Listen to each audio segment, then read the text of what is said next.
সকাল সকাল উঠে আমি রেডি হয়ে গেলাম। মাও বলছিল তাড়াতাড়ি করে স্নান করে নিতে। বোন রেডি হয়ে গেছে, সব সরঞ্জাম তৈরি করে রেখে দিয়েছে।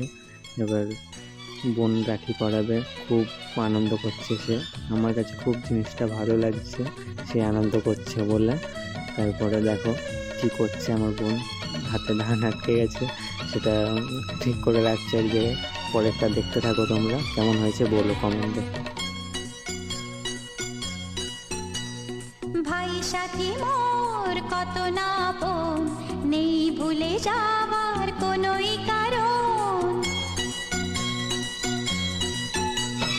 ভাই সাথী মোর কত না আপন, নেই ভুলে যাওয়ার কোনোই কারণ।